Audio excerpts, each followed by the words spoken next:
আজকে যে ব্লগটি তোমাদের সঙ্গে শেয়ার করছি, এই ব্লগটি কিন্তু গত শনিবারের। যথারীতি আমরা রবিবারে পুজো করেছিলাম, সেই জন্য শনিবারেই বাজার ঘাট ঠাকুর সবকিছু আমরা কিন্তু এনে রেডি করে রেখেছিলাম। কিছু জিনিস বাকি ছিল, সেগুলো দিনের দিন আনা হয়েছিল। এখন বাজে ঘড়িতে 11টা, আর এদিকে দেখো মিষ্টি ঠাকুর দেখে তো ভীষণ খুশি হয়েছে। আমি বাপের বাড়ি থেকে বাড়ি এসেছিলাম বৃহস্পতিবারে, সময় মতো এডিট করতে না পারে ব্লগগুলো শেয়ার করতেও লেট হচ্ছে।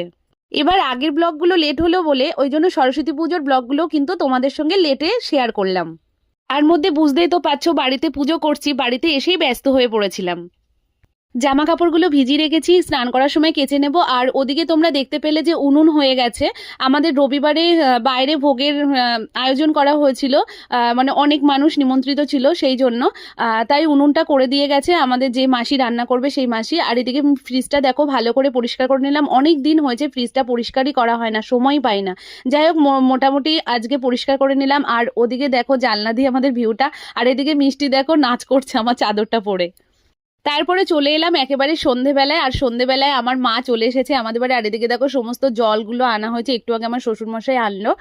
আর এই দেখো মার কষ্ট হয়ে গেছে, মার যথারীতি পায়ে প্রচন্ড ব্যথা, তাই বসে পড়েছে।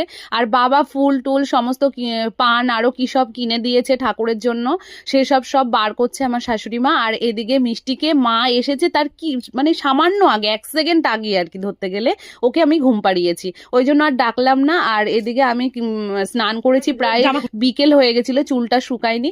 তারপরে যেই মিষ্টি উঠেছে, দিদানকে দেখে তো ভীষণ খুশি।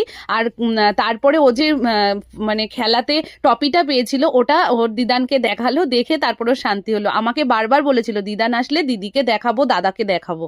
আগামীকাল সরস্বতী পুজোর ব্লগ আসতে চলেছে, তোমরা কিন্তু দেখো বন্ধু।